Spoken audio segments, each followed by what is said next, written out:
bom dia ou boa noite para quem vai ver esse vídeo à noite. A paz do Senhor. Mais uma vez, eu estou aqui diante de Deus, diante da sua presença, para louvá-lo em espírito e em verdade, para dar o melhor de mim para Deus. E faz uns dias que Deus tem tocado no meu coração, uma palavra me fez me lembrar de um texto bíblico tão conhecido, falado, tão importante, que muitas vezes a gente pega a Bíblia, lê rapidamente e põe lá a Bíblia em algum canto ali e leu até muitas vezes por ler. Mas muitas vezes poucos param para meditar meticulosamente este texto bíblico que é conhecido.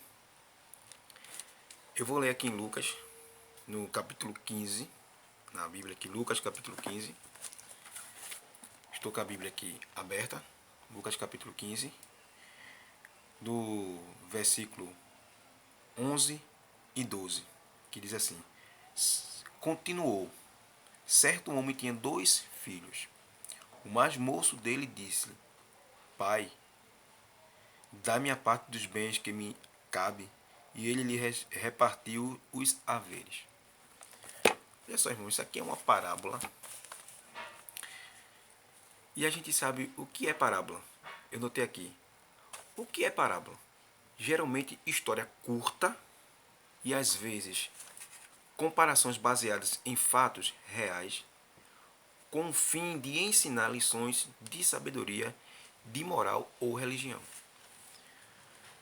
Quantidade de parábolas de Jesus são 44 parábolas de Jesus registradas nos evangelhos. Aí eu fiquei pensando, o que quer dizer essa palavra pródigo, né? Filho pródigo, que está relacionado em Lucas, no capítulo 15. É uma palavra adjetivo. Primeiro, que se dissipa seus bens, que gasta mais do que necessário. Segundo, gastador, esbanjador, perdulário. E observando esse texto, eu comecei a pensar, a meditar. Era uma família, um pai tinha 2 filhos, como a gente acabamos de ver aqui, que o mais moço, ele se dirige ao seu pai e pede ao seu pai a parte que lhe pertence. Uma família junta, unida, com certeza. E a gente começa a perceber que às vezes nós se dirigimos ao nosso pai e pedimos muitas vezes algo sem sabedoria. Para os tempos de hoje, muitas pessoas se direcionam em vários caminhos que não agrada ao pai. Nesta parábola, nesse exemplo aqui citado desta família, o filho mais moço, ele pede ao pai a parte que lhe pertence. Diz, olha pai, é como diz assim, olha, eu trabalhei contigo esse tempo todo. Eu agora quero viver a minha vida. Dá aquilo que tem por herança, aquilo que me pertence, aquilo que é digno que tu me dê, porque eu quero sair daqui. Eu quero viver a minha vida. Né? E eu comecei a olhar, a analisar esse texto. Realmente esse jovem, quando ele se dirige a seu pai, e a Bíblia diz que o pai, ele dá a parte que pertence ao filho. Com certeza esse texto não diz claramente assim, como em minhas palavras, como estou agora dizendo. Filho, não vai, filho, fica aqui comigo. Eu estou contigo, fica aqui comigo. Aqui tu tem casa, aqui tu tem comida, aqui tu tem amor de pai, aqui tu tem tua família. Né? Mas ele se dirige ao pai, pede. E o pai, com certeza, experiente da vida, pega, dá ao seu filho o que ele pede o que ele tem por direito. E a Bíblia diz que este moço, esse jovem, ele vai para uma terra longínqua, ou uma terra longe. A primeira característica, ele se distancia da sua família, do seu pai, do seu irmão, e sai. Chegando lá neste lugar onde ele foi morar, ele começou a pegar tudo o que ele tinha, começou a desperdiçar, começou a gastar, começou agora a viver uma vida que não valia a pena, que não tem sentido. Que muitas vezes há pessoas que entram em caminhos e não conseguem voltar. E ele agora, com aquele seu dinheiro, com aquela sua herança, começou a gastar, não pensava o dia do amanhã. Uma alegria forjada, né? E começou a fazer tudo o que ele se achava que devia fazer. Mas o interessante, irmãos, é que uma coisa, o pai sempre anela pelo seu filho aqui. Ele sabia que seu filho um dia ia voltar. Nesta parábola ele sabia. Então o que acontece? Este homem faz o que quer, esse homem peca, esse homem faz tudo. Ou esse jovem. E de repente, a Bíblia nos relata, no seu texto bíblico, que naquela terra houve uma grande fome. Aquele jovem, por sua vez, desperdiçando seus bens, começou a sofrer necessidade. Imagina você ter tudo na vida, você ter um pai, ter uma família, ter um lugar onde tu reclinar a tua cabeça e dormir, o teu quarto, teu cobertor, e de repente tu dali não tem nada. O que é necessidade? Aquilo que é preciso, indispensável. Nós podemos ver isso ali em Deuteronômio, no capítulo 15, no verso 8. Segundo, carência e miséria. A gente pode ver isso em Marcos, no capítulo 2, versículo 25. E o próprio texto, em Lucas, capítulo 15, versículo 14, ele fala sobre isso.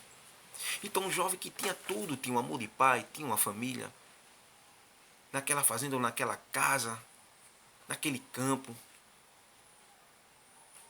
de repente pretende e põe em prática o desejo de sair do pai e vai para uma terra longe para quê? Para sair da vigilância do seu pai, para o seu pai não ver o que ele estava fazendo. E sai. A fome veio. Começou a passar necessidade. E ninguém dava nada. Foi trabalhar em ajudante de porcos. Começava a desejar comer o que os porcos comiam. Aquelas lavagens, aquelas bolotas de porcos. Mas o que me chama a atenção nesse texto, irmãos, é que ele lembrou-se que tinha um pai.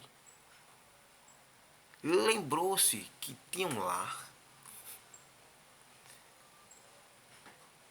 E foi nesta lembrança que ele caiu em si. Quando ele caiu em si, na sua mente, ele teve a realidade do que ele era, para onde ele estava.